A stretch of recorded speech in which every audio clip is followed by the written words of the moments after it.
Мы сестры. Виолончелистки. Да. У нас мама, она барахольщица на музыкальные инструменты.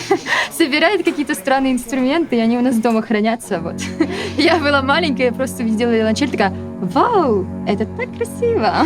Потом пошла на концерт, такая: вау, это еще и красиво звучит, пойду-ка я на виолончели. В общем, меня мама отвела, и Магдарина просто ходила на мои уроки.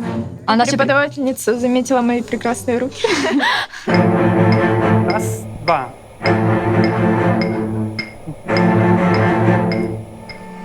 Мое знакомство с музыкой началось в 5 лет, когда меня мама отдала на фортепиано. И я всей душой мечтала это дело бросить как можно скорее.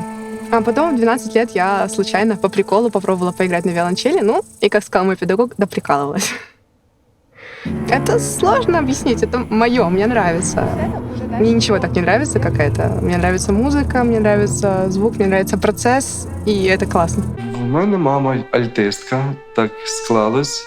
Взагалі планували, щоб я був скрипалем. Я відіграв близько 12 років на скрипці. На альті я граю вже трошки більше, ніж 1,5 роки.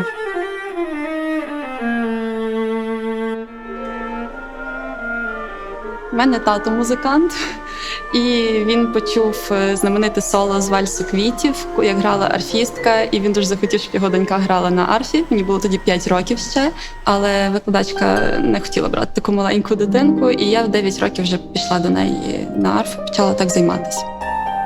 Так що з Чайковського, можна сказати, почалась моя така арфова доля.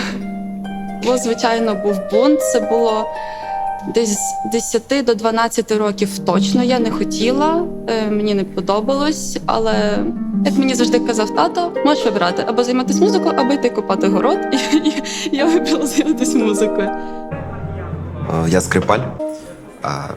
Займаюся на скрипці фактично з 5,5 років. Скрипка відіграє провідну роль у симфонічному оркестрі і в будь-якому складі, в будь-якому ансамблі, оркестрі, де вона присутня. Тому що це один з найдавніших інструментів, який зараз, суто в класичній академічній музиці, який присутній зараз. Оскільки, наприклад, фортепіано з'явилось відносно недавно, саме от класичний інструмент. До того були клавіри, клавікорди, клавесини і так далі. А скрипка саме в цьому вигляді, вона давно збереглась. І завжди так було. Писалось дуже багато для скрипки і чи не найбільший репертуар саме для цього інструменту.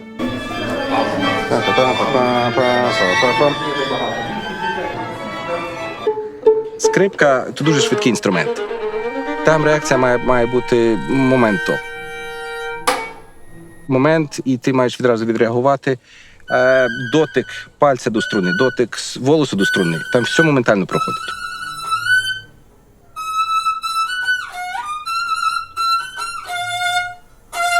– 270-й такт.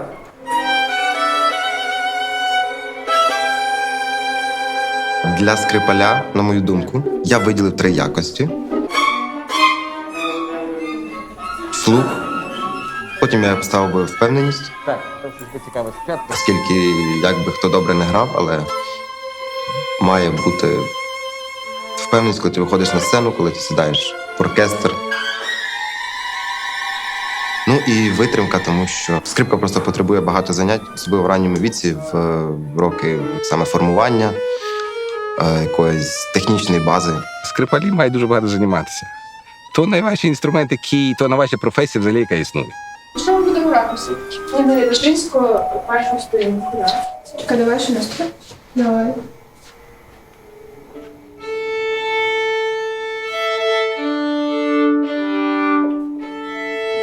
Ми вчимося 20-30 років тільки, щоб отримати професію. Нема в світі таких професій. Я не знаю, можливо, космонавти тренуються. Ні, до 20-30 років вони не можуть тренуватися. А скрипалям приходиться. Мій пасаж має бути продовженням твого пасажу. Так, Ти знаєш, типу, ти не закінчиш, а я просто в ритмі, знаєш, не... Давай ще раз, ти заповільніше.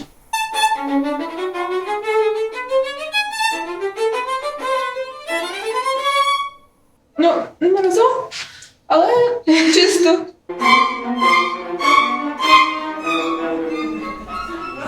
Насправді скрипка чи не найбільш той інструмент, який може відтворити будь-що просто. Від співу пташок до мурчання кота, до, не знаю, там, мучання корови. Ну, тому що це музика, і вона описує все, що навколо нас. Так.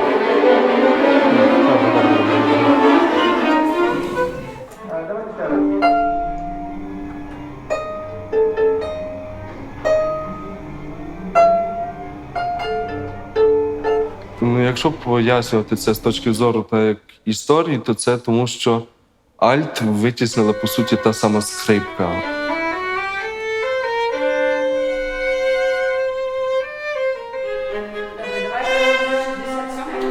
І дуже багато людей, які не справлялися технічно зі скрипкою, вони переходили на альт.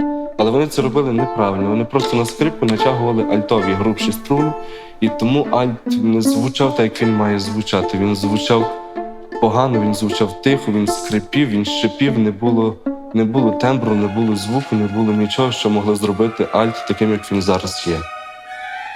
То специфіка інструменту. Він більший, він не може так реагувати швидко. В альті то проходить з затримкою.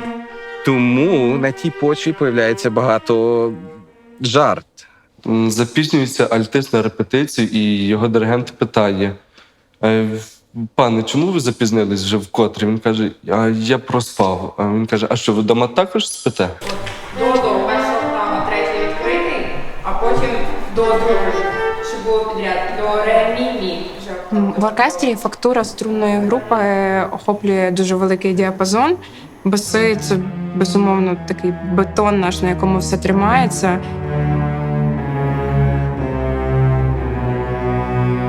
Які нам дають гармонію.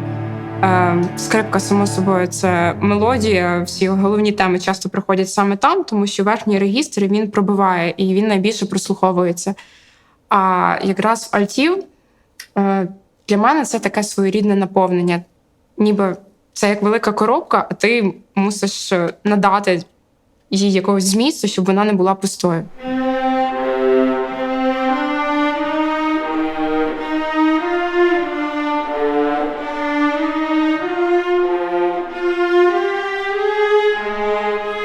Альтиста раз достали вже жарти про альтистів, і він вирішив перейти на скрипку. Заходить у магазин і каже до продавця: пане, дайте мені, будь ласка, скрипку.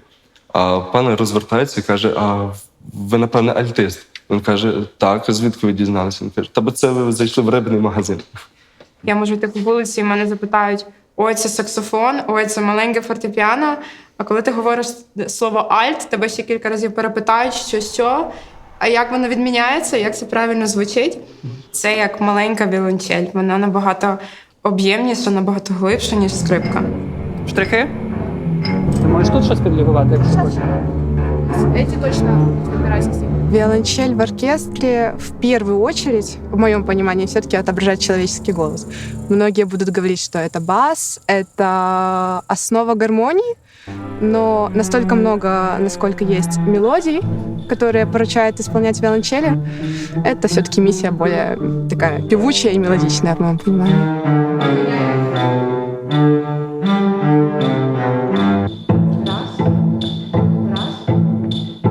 Ми зовсім різну музику граємо, тобто в нас кардинально різні партії. А є твори, як, наприклад, Летушинський, де ми граємо, по суті, одну і ту ж партію, але різниця в октаву.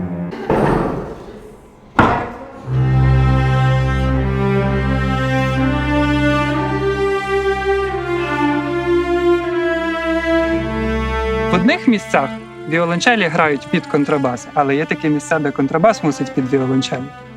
І тут, знаєте, є якась така особлива магія. Тихенько договоритися, щоб навіть диригент не знав, хто, коли, під кого підстроюється. Окей, ви починаєте крещендо з фа, правильно? Поставте, будь ласка, фа, ре, фа, мі, ре.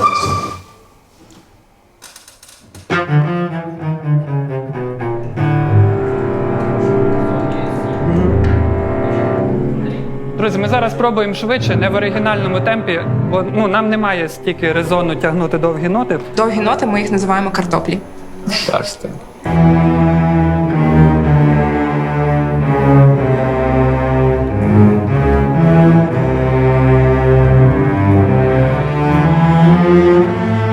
музика зовсім по-іншому відкривається. І коли професійні стосунки віолончелістів і басистів на високому рівні, то звучання оркестру зовсім інше. Вони ніколи не мають бути окремі. Вони мають кохати один одного не так, як скрипалі альтистів. Якщо скрипалі будуть кохати альтистів, це нікому не поможе. Якщо віолончелісти закохаються в басистів, це поможе всьому світу. Ми разом вчилися в музичному коледжі в Хмельницькому.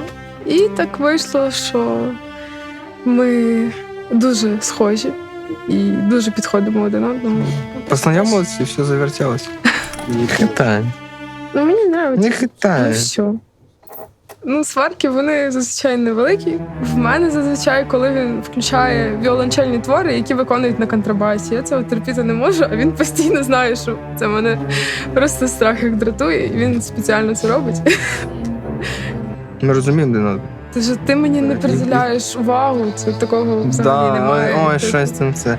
Ні, ми знаємо, треба ти займатися, там може сидіти 4-5 годин людина. Вона сидить, то я піду, що позаймаюся. Якщо до нашої романтики, то це більше проявляється в турботі, я думаю. Якщо так. Це, типу, він сидить, займається, я пішла на Дерибасовську, купила його любимі ці нагетси. Він прийшов довольний. Через те, що я і композитор, і скрипаль, то я в першу чергу намагаюсь якісь свої емоції, стан передати у своїй імпровізації, у музиці, і це проходить або на роялі, або на скрипці. Тобто мені не принципово на якому інструменті, важливо що.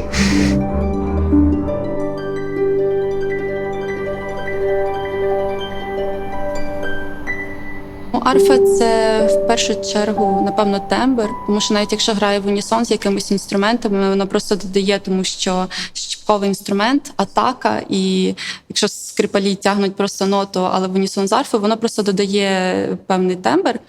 А також казковість, глісандо, воно все в таку чарівну атмосферу більше перетворює. Якщо інші музиканти мають концертмейстера, вони можуть звернутися за штрихами, за якоюсь допомогою. Я не можу ні до кого звернутися, я мушу все сама.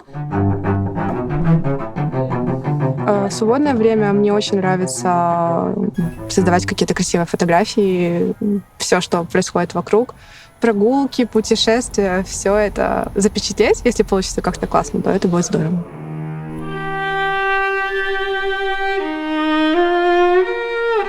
А як вітер вже вкотре пробрав до кісток, а відгомін фонії ще не згасає. Думки ріжуть серце, наче струни смичок, душа ж гірко плаче і начебто грає. Коли ж то скінчиться дивний той сон, що кайданками б'є й пригортає, коли ж то нарешті зникне те все, що його не було і немає. Музикант дивиться на щось, грає. Музикант прочитав щось, грає. Кожного разу класична музика тебе покращує. Вона додає нового бачення.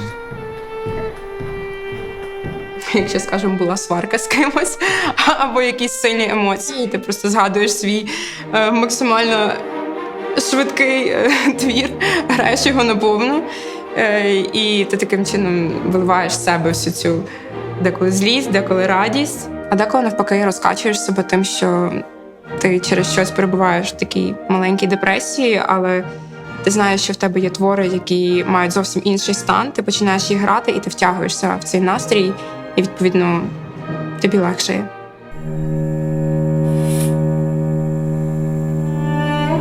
Есть какое-то такое отношение, то, что академическая музыка, она сложная. То есть даже у тех же музыкантов. У нас, допустим, когда вот дают, наконец-то, играть Баха, сюиты, да, виолончели, все такие: какой он философский смысл туда заложил? О боже, о чем он думал? Ну, как бы, камон, ну, почитайте Арно Кура, типа, узнаете, что какие там, не знаю, каноны барочные. Искусственно тогда будет, если музыку объяснять на каких-то словах. То есть об этом можно подискутировать, но больше всего понять музыку можно только через прослушивание много-много-много музыки, когда количество перейдет в качество, и ты такой: прозрение! Вот, мне кажется, что это как-то так происходит.